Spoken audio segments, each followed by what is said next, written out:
Hey guys, welcome back to my channel. I am Katey Unfiltered, and if you're new here, every Monday, now this is the second Monday, but every Monday I sit down and I play with makeup and talk about an episode of Grey's Anatomy. So if that sounds like your thing, stick around. It is late on a Wednesday night. It's super rainy here, there's not a lot to do, and I didn't do my makeup today because I didn't have any meetings, which was like amazing. That never happens. And so I was like, you know what, I'm just gonna give my skin a chance to breathe, reset the canvas and whatever. And I immediately broke out today. So I'm not saying the two are related, but I hate to go a day without wearing makeup. I just don't feel like me, and I've just felt off all day. And I was like, you know what, I'm gonna sit down and I'm gonna film a video, even though it's the end of the day. It's just gonna make me feel better. And I was flipping through Instagram and getting kind of excited about different looks and different things that I could create. And I was like,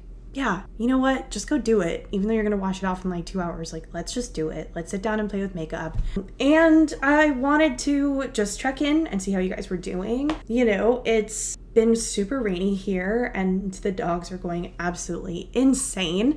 Valentine's Day is coming up. So we've been kind of talking back and forth, what can we do? What do we even want to do? Because I think I'm not alone in this, in saying that it's been a hell of a year and we just are so tired. I think we're just so tired, and it's getting harder and harder to get motivated to even go out and do things. We're not feeling like ourselves, and we're also just trying to be healthier. And so with all of that, it just didn't really, make sense to go out and really do anything. So we're gonna cook at home and spend a nice Sunday at home with the dogs. We might end up just making it a day that's kind of, for them, because that's what I always want to do anyways. I just want to hang out with the dogs and hang out with Jeremy. That's really the things that make me happy these days. That's probably what we'll end up doing for this Valentine's Day, which is so different because normally we get all glammed up and dressed up and hit the town, and we do it pretty well. And so I just think it's a symptom of what's going on in the world and where we're at, and also just trying to make good, safe decisions. Just taking it day by day, I suppose. Along with Grey's Anatomy, I am watching other things on TV. And like the rest of the world, I'm watching a ton of WandaVision. Oh my god. Well, not a ton, because there's only 5 episodes at this point. But oh my gosh, I'm so obsessed. I'm so excited with what they're doing with MCU TV. I'm a huge Marvel fan. I'm a huge comic book nerd. I'm currently reading the 2016 Wanda Scarlet Witch series, and oh my gosh, it's so good. I'm so enjoying it. I'm enjoying the TV show. I freaking love Elizabeth Olsen. She is just a gorgeous queen of a person, and the stories are so interesting and unique, and it's something that I never thought Marvel would do, and they're doing it, and I just cannot wait to see where this storyline goes. So that's the big thing that I'm watching on TV right now. And on YouTube, besides all of my normal people, I'm watching Emily D. Baker, which, oh my god, how did it take me so long to discover Emily D. Baker? I'm freaking obsessed with her. And Bailey Sarian came back, which is super exciting. She started posting again. She posted the other day about Casey Anthony, and I actually happened to live in Orlando while the Casey Anthony trial was going on. And holy shit, I just remember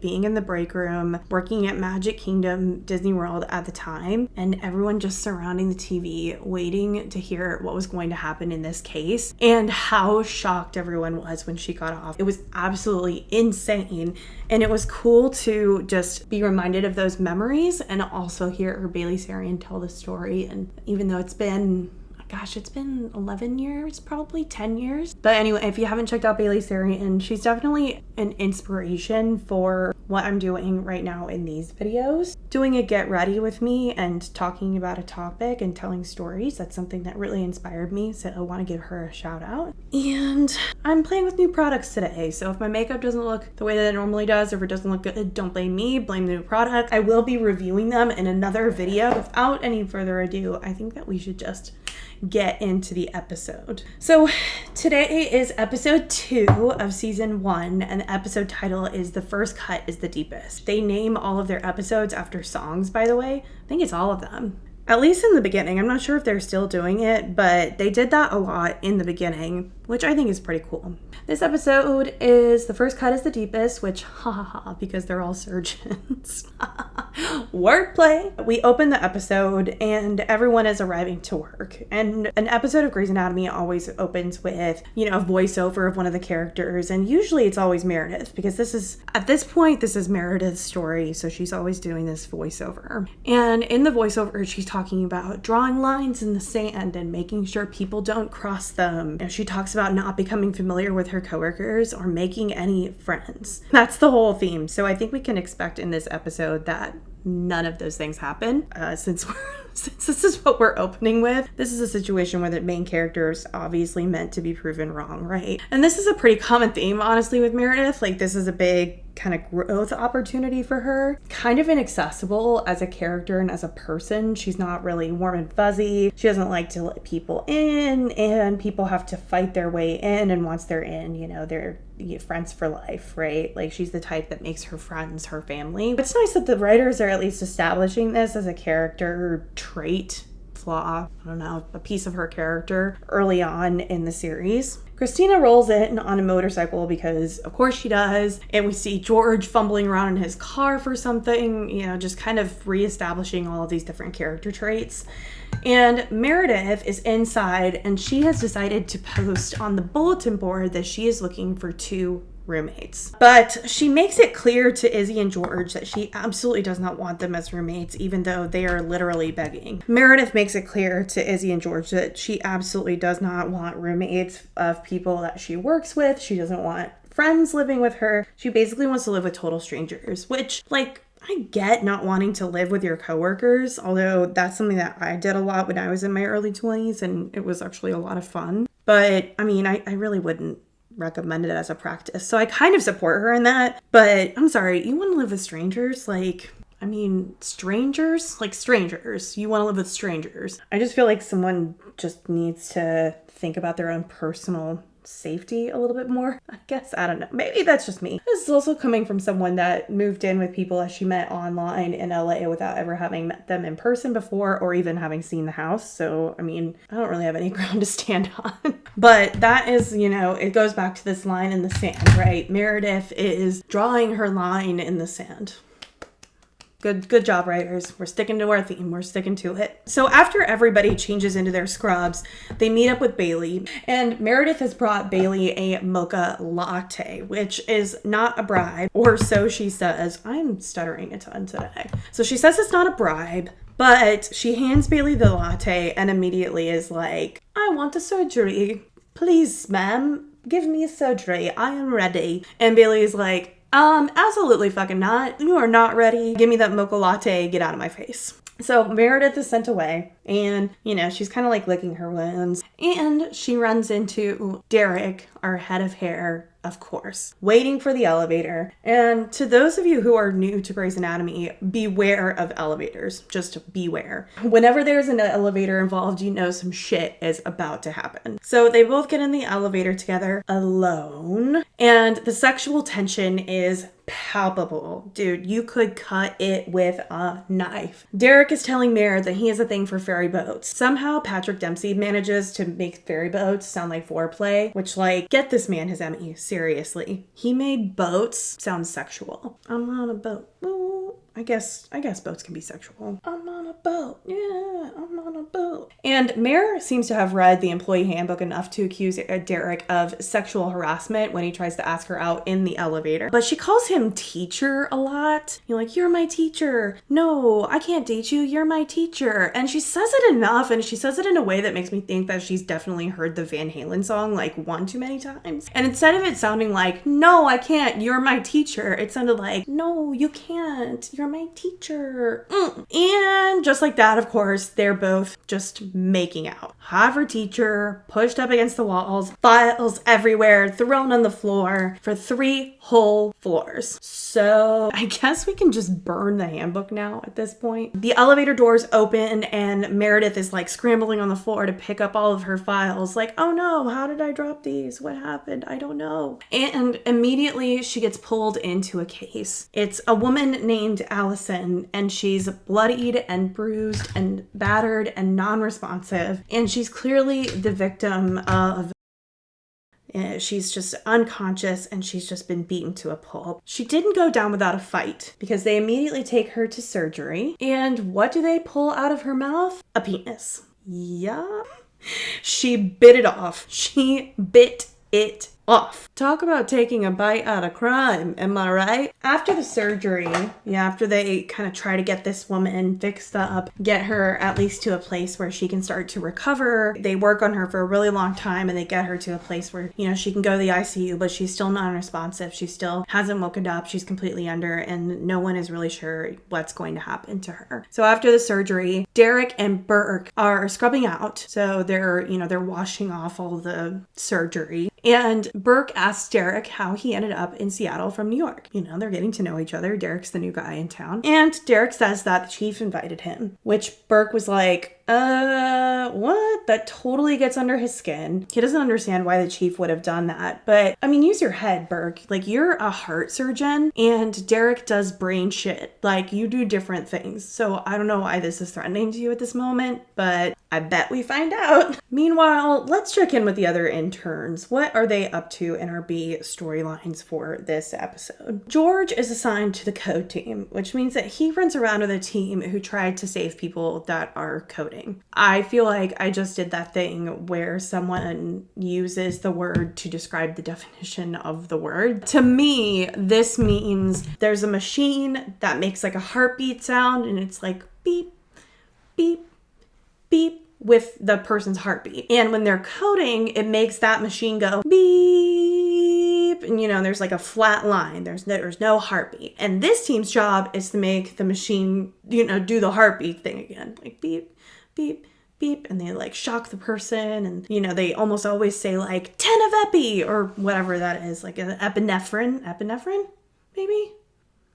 I actually don't know, but they always just call it epi. I don't really know what drug that is. I might never know. Izzy is assigned to sutures, which means that she's basically just sewing skin. And I promise never to say that again. Izzy is trying to stitch up a woman who only speaks Chinese. That's kind of what she's up to. She's just doing stitches on people. And the case that she's assigned to is this woman who only speaks Chinese and speaks no English. Christina and Alex have been assigned to discharges, which means that they're basically just spending their day telling people like, yay, you get to go home. You're well. Congratulations. They're getting like hugged a bunch and people are so happy. And these characters are kind of painted as like cold and unemotional. So guess it's going to be interesting to see what happens. Look, they're not the most amazing like B storylines this time. I will admit that, but like I didn't write it, so I don't know. Take that up with someone else 16 years ago. So Meredith is now searching for the chief because she has been charged with carrying the penis around in a cooler because it's evidence of a crime. She's waiting for the police to come, and he tells her that she actually has to keep the penis with her. There's this organization called UNOS, and they say, hey, whoever gets it has to keep it until it's in the police's hands, okay? And so basically that's her this entire episode, just carrying around a cooler with a penis in it. I don't know. I didn't make the rules, but I feel like there should be at least, I don't know, some way around that. Like, what if you go to the bathroom? Do you have to take the cooler with you to the bathroom? Or, I don't know. I mean, I guess, right? But, oh my God, can you even imagine having a penis, like, just with you, like, carrying it around as evidence in a little case, just carrying it around, and then people are like, why are you carrying around that cooler? And you have to say like, it's penis, it's my penis.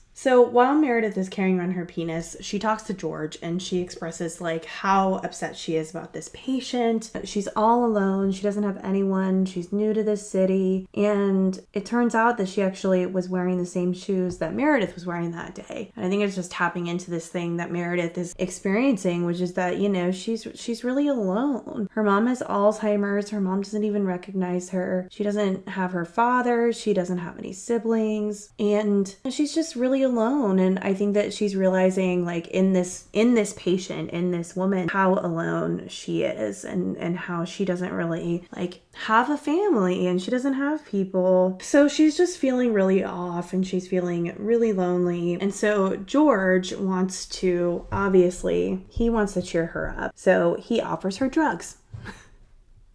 Just kidding. He takes her up to the baby ward to stare at all the cute little newborn babies. And they just go and they're having a nice time getting their serotonin hit, looking at all these cute little newborns just in the nursery. When all of a sudden, Meredith sees one little boy turn blue. You know, he's crying, and he just turns blue. Meredith is obviously super, super concerned, but there's another doctor that's in charge of all the little babies there, and she is being a total snob, and she's being really, really rude, and she's like, I'm a doctor too, and I know everything, now get out of here. And Meredith is like, but that little boy turned blue. Like, he turned blue and you're not going to do anything about it? And Meredith gets sent away and George had to go off and deal with another code because that's his job for the day. So in the world's smallest problems, we're back with Dr. Burke, and Burke has his panties in a twist about Derek rolling into town. Like, he's still really upset. So he goes and finds Dad Boss and he's all threatened about McDreamy, right? He's like, why did you bring him here? Chief is mine. It's mine. I can never imagine going to my boss and being like, that job is mine. That promotion is mine. What professional person does that? You know, like, so entitled. Oh, it just rubbed me the wrong way so freaking hard. And he's like, that job is mine. He's just going off. And so Burke is all convinced that Derek isn't just there to, you know, do brain surgery. He's convinced that the chief brought him in to be chief, which, you know, as he's ranting and raving to the chief, he finds out that ding, ding, ding, that's exactly what happened, motherfucker. Maybe you need a fire lit under your ass. The chief is all like, well, do you want to know why I brought him in to replace me and be chief? Do you want to know why? And Burke doesn't even wait for an answer. He just stomps off, which, like, God, could you breed any more of a child? Like, I cannot stand Dr. Burke. I don't know if you can tell. I cannot stand him. Let's bring the mood up a bit. It is montage time.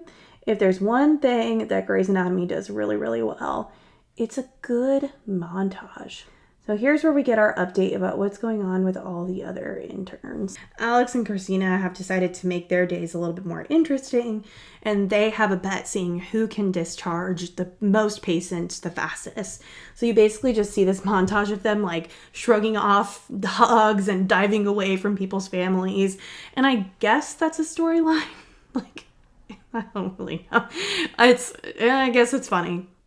Izzy is still trying to find a translator for her Chinese patient. And I'm like, girl, you've been at work all day and you're still with this one patient. Like, you gotta just treat her. And you gotta get it out of there, you know? It's like, you can see what the problem is. Just because this lady's going on and on and on, it's like, you probably have other patients you need to see. Which I realize makes me kind of insensitive, but at the same time, I'm like, there's no way in any hospital a surgical intern would be able to just spend 12 hours on one person who just needs stitches in their arm. Izzy finally gets the woman stitched up, and unfortunately, she does have to send her on her way. I still stand by the fact that she spent way too long on it. Mare is interviewing roommates. You know, she's still looking for someone to live with. Don't forget that that's happening. But these are all kind of dullards, and none of them know who Duran Duran is, so obviously not contenders. George has code after code after code, and he seems just like really drained from all the death. He's having a really hard time, and everyone just kind of keeps dying on him. Sad little lamb, poor George. Post montage, Mare is back staring at that female patient who got assaulted. Her name is Allison, and she's trying to figure out what to do about the little boy Blue. That little boy is still upstairs, and he's still turning blue, and no one will listen to her. So she's trying to figure out what to do. She tries to talk to Dr. Burke about it because he's a heart doctor and she thinks it's a heart problem, but he's still all but hurt about not getting chief. And so he tells her to buzz off, and he's like, I'm a very busy man. It's not like I'm the chief or something. What do you want me to do? And I'm like, dude,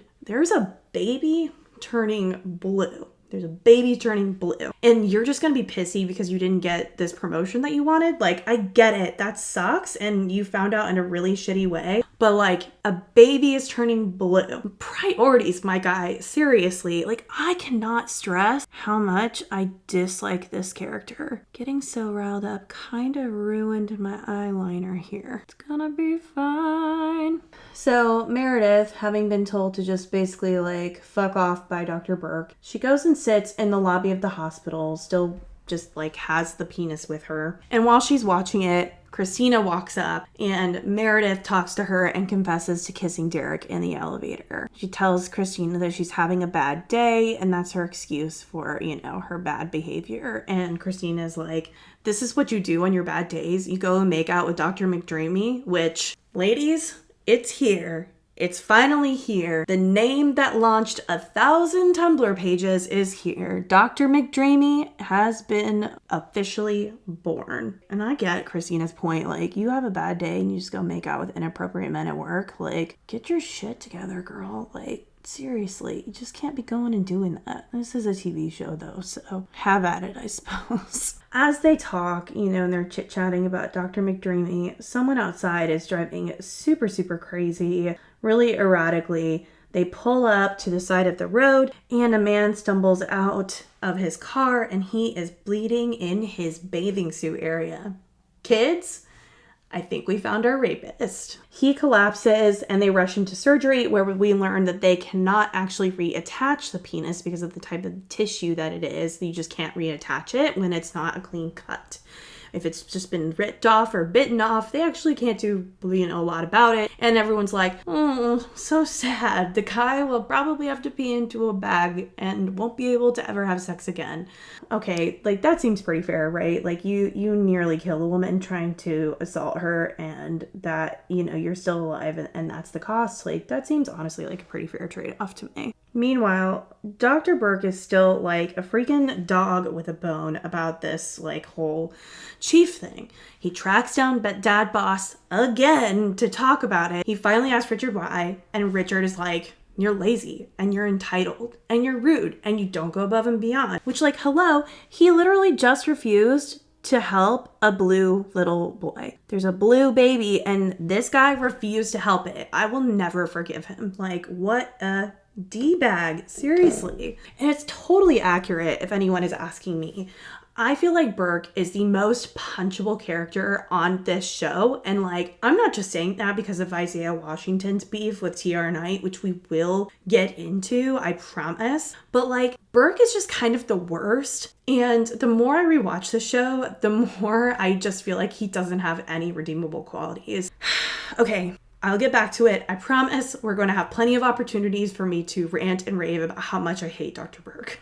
It's the end of the day and the interns are back in their little hiding spot in the basement. Izzy is, you know, feeling really sad about the Chinese lady that she had to send away. And George is feeling just really, really downtrodden about how many people have been dying on him. You know, he's lost 5 patients. He's having an actual bad day. Whereas I feel like everyone else is just kind of being whiny. Christina and Karev are like, we don't have any real patients to treat. This is bullshit. And, you know, Meredith is just like, well, the police aren't coming until tomorrow. So I have to spend the night here with this penis. And I'm sorry, guys, like, legitimately, I think George is the only one that has an actual legitimate, like, complaint on this day. But maybe that's just me. I mean, losing 5 patients, that's gotta be, like, really hard on anyone, you know? And George is just like, who here feels like they don't know what the heck they're doing. And everyone raises their hands. And I'm like, yeah, man, like, you're taking people's lives into your hands. Like, that was freaking scary.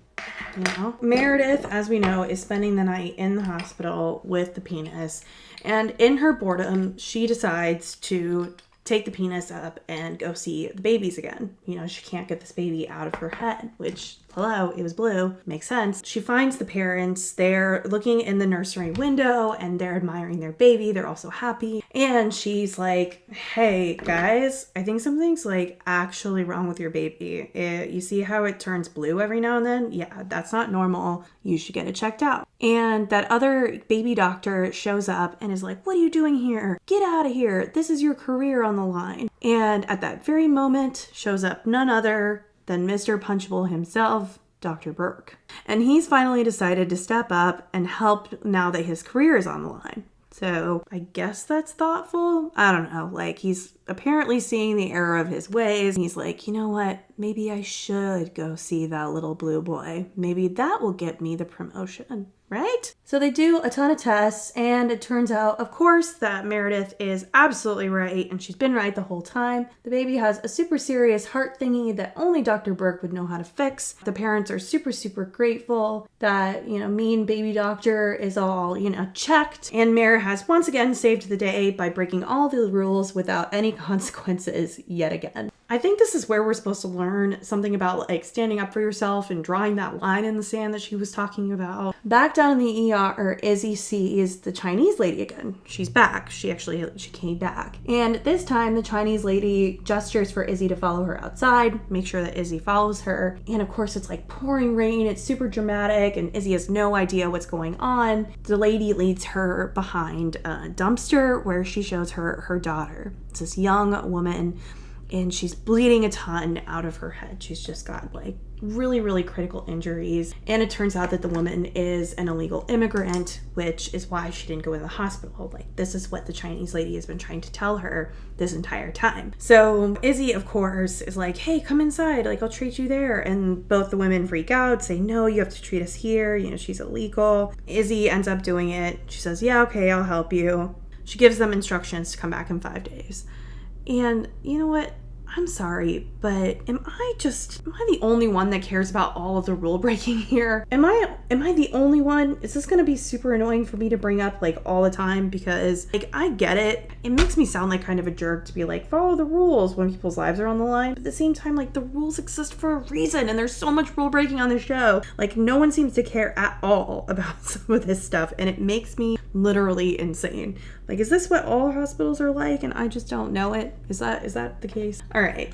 I'm doing a lot of ranting in this, so I apologize. By the way, today's tea is a Teavana Beach Bellini herbal tea. It's delicious.